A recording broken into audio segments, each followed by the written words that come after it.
The story starts here, in the heart of the city.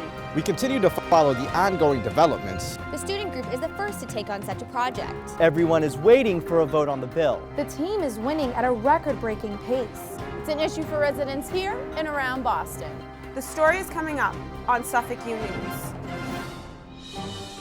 Hello and welcome to this edition of Suffolk U News, the weekly news program brought to you by the Department of Communication and Journalism at Suffolk University. I'm Yvette Hernandez from Denver, Colorado. And I'm Ashley Cullinane from Braintree. We're happy to be coming to you from our studio in downtown Boston, courtesy of your cable company and on the internet. The planning for a new academic building on campus started years and years ago. And we covered the actual groundbreaking back in November 2013. And now the building is up and all the work is going on inside the 10-story structure. The 20 Somerset building will soon be home to classrooms, labs, and faculty offices. Joining us live here in the studio is our Suffolk U News reporter, Davison Perez. Davison, who is actually benefiting from 20 Somerset? Yvette, Ashley, not surprisingly enough, the students are going to benefit. They're going to have chemistry labs and a more spacious media lab for communications majors like us. There are still a lot of empty rooms in 20 Somerset, a lot of walls that still need to be put up. Here's an inside look. A lot of interest, in particular in the sciences, around the opening of 20 Somerset and the opportunities for an even more vibrant, enhanced learning experience. The $62 million project is finally nearing its completion. Suffolk U News was granted access to 20 Somerset, and while tripods weren't allowed on this day, they soon will be when the newer, more spacious media lab is finished. The new media lab is a big, great open room. It's not in a corner. It's right next to all the editing. It's really accessible. There's a huge window, so there's great lighting, and there's going to be so much more room for the equipment. There is still a lot left to build on the inside, but once it is up, so will be the spirits of those that appreciate the sciences. And I think, excitement in the sciences and in other programs that will also be served by 20 Somerset, including the communications department. I think we will see, in the coming years, continued excitement about what that new facility means for our students. The construction of the building is right on track, and 20 Somerset will be ready for classes this fall.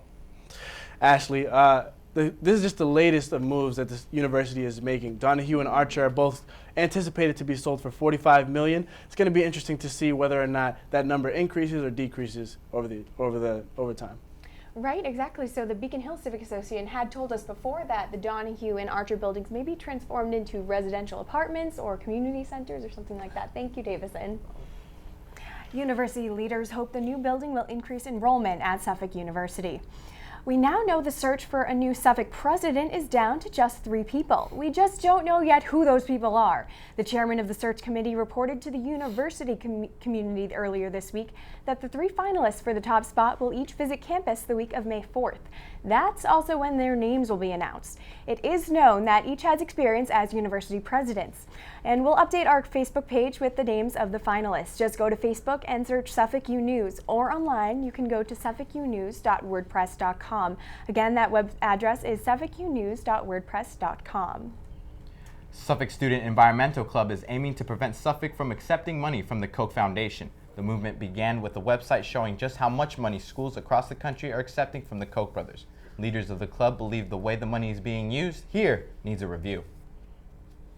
The Unkoch My Campus campaign is a push to review the research methodology of the BHI Institute, which is the economic think tank attached to Suffolk, receiving money from the Koch brothers. I think they should be embarrassed. These students should be embarrassed that they would sign on to this campaign without even bothering to talk to the people that this campaign is vilifying. Suffolk University has received more than $750,000 in donations from the Koch Foundation. Classes end this week, and that can only mean one thing. Graduation and the real world are right around the corner. A 4-year roller coaster that made us laugh, cry, and laugh some more is coming to an end. Joining students, faculty, parents, and friends for graduation at Blue Hills Bank Pavilion will be the governor. Governor Baker is the College of Arts and Sciences commencement speaker this year. Baker has only been our governor for 4 months, defeating Martha Coakley last November. According to a recent Suffolk University poll, Governor Baker may just be the most popular governor yet. Our political research expert, David Paleologos, reacts to the surprising poll findings. Politician is at 55 or 54 they're in a very good position. 70? I mean, that's beyond in terms of job approval. With popularity comes heightened security for the governor. For Suffolk Police Chief Chip Coletta, his department will have to work with Baker's security team to make sure graduation goes off without a hitch. We'll coordinate before the actual commencement. We'll coordinate with Governor Baker's security staff and see if there's anything that they need from us. But we certainly keep that in mind when it comes to our security planning. Week of classes goes by and graduation less than 3 weeks away. Seniors are writing their last papers and taking final exams. More than 1,000 students will receive diplomas on May 17th from the Sawyer Business School and the College of Arts and Sciences. With that diploma comes an end to a 4-year journey that some seniors are sad to see go. I'm glad that the work and all that stuff's going to be over, but it's also like, oh, the real world's here, you know? So it's kind of like looking back and saying, wow, you know, childhood's over, like school's over, like that aspect of your life is done, and I don't know if I'm ready for it to be done. You know, your whole life you look forward to this moment, kind of it all builds up towards, you know, going to college and then graduating and moving on with your life, but you make a lot of memories and a lot of friends, and it's kind of sad that life kind of moves on. The Sawyer Business School commencement begins at 9:30 a.m. and the College of Arts and Sciences begins at 2:30. Now that we know when graduation is, we want to know what the class of 2015 is doing. We talked to some of our classmates to see what kind of jobs they've lined up for the real world. Now This News. It's a HuffPost co-founded company. It's a digitalized journalism, international news organization. I'll be working with the Red Sox Foundation as their first fellow. So basically I'll be working hand in hand with the program specialists, looking at the Red Sox Scholars Program and managing other events and activities as well. I'm going to be going for my master's in education at the University of South Carolina. I also have a position with their Carolina Leadership Initiative, so it's a graduate assistantship. Congratulations to all the graduates and good luck with their job and job searches. And sometimes the search involves big exposure. We'll have a report on 2 alumni jumping into the tank for support. Also coming up, the road still isn't clear for some transportation services. New laws and regulations might be just around the corner. And coming quickly from this door to yours, burritos and more, but with a bit of a taco twist. These stories and more as Suffolk U News continues.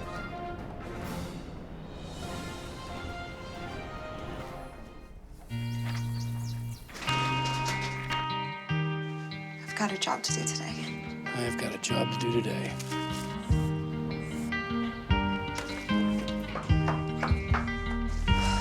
Have a good first day at work, Mom. Your donations to Goodwill fund job training programs right in your community. Feels good to start fresh, right? Sure does. And like that, you're a job creator. So I've come up with a family emergency plan. Great. What is it? It's difficult to talk about, so I'm not telling you. How will we know what to do? You won't. I'm so glad I won't have to remember anything. And me too. Thanks for this, sweetie. Talk to your kids about who to call, where to meet, what to pack.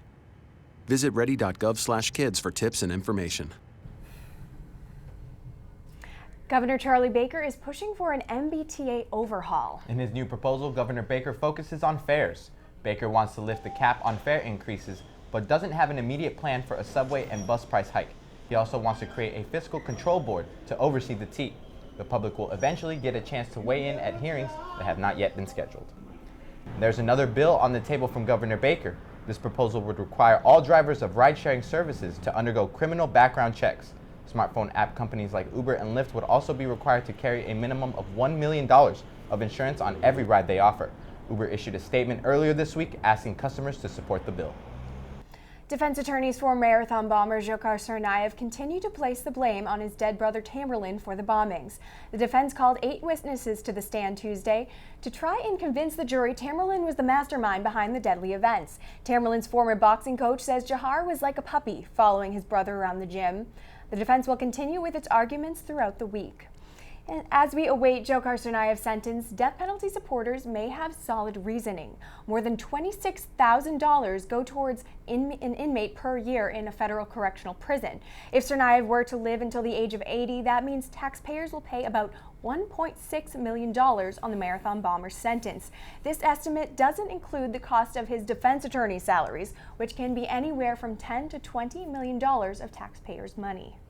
Cold hard cash and a TV debut. A time for fame and a time for failure. Find out if two Suffolk alumni sink or swim during their time in the Shark Tank as Suffolk U News continues. You know what, guys? There's a lot of tree branches and dry brush over here. We should probably move the bonfire over there.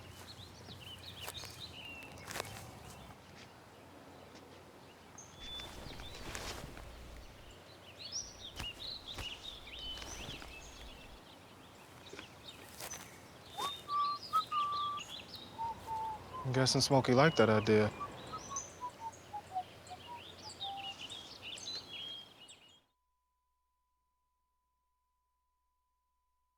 Okay, so we drowned the fire, stirred it, drowned it again, and now just feel if it's cold. Yeah. Cool.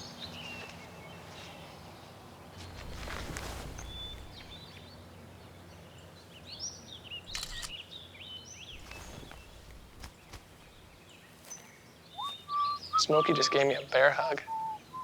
I know. I already posted it.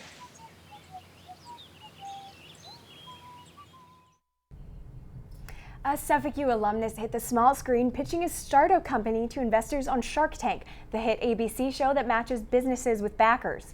Jamie Manning co-created Snag-a-Stool as a way for people to reserve a seat at a bar. Manning says while the sharks did not bite, he still walked away a winner. We've had so much exposure, 10 million people that watch it, so many bars, so many hospitality groups, so many investors that have reached out to us. You know, now we have more possibilities and more potential than we've ever had before. Jamie says since the show aired last week, they've gotten a lot of interest, even from the Boston Red Sox. As one door closes, another one opens. Our partners over at the Suffolk Journal released their last edition this week, but are excited to share some great news. The Journal has announced Haley Peabody will be its new editor-in-chief. Peabody is excited for her role as she shares her news philosophy. It's crucial to, be giving the public the information that they need in a timely fashion, and it is, you want to do it first, but also accuracy is the most important thing, especially to us. Be sure to look out for the orientation edition of the Suffolk Journal in the summer and news stories throughout the fall semester. Let the shopping begin. Wednesday morning in downtown Crossing, it was ribbon cutting time on the new Roach Brothers supermarket. In what was the Burnham building on Summer Street, shoppers will be able to get soup to nuts. The two-floor Roach Brothers will also take up the space that used to be Filene's basement. This is a big step toward making downtown Crossing more of a residential neighborhood. And if you just can't make it to the market, fast food chain Chipotle is adding something special to its menu: delivery. Chipotle has partnered up with startup company Postmates to deliver its addicting burritos and tacos to 67 cities across the country. Boston is, of course, one of them. And that's not all. Chipotle has also announced it has successfully phased out genetically modified ingredients from its menu. No more long lines and no more GMOs, a sweet and spicy deal. That does it for this edition of Suffolk U News. I'm Yvette Hernandez. And I'm Ashley Cullinane. This wraps up another semester of Suffolk U News. All 5 of us who have sat here on this anchor desk are graduating next month. It's been a pleasure bringing you the news each week, and we thank you for joining us on Public Access TV or on the internet. And remember to keep tuned to our Facebook and WordPress websites for more news from the school with the heart in the heart of the city. Have a great spring. And a wonderful summer. Goodbye.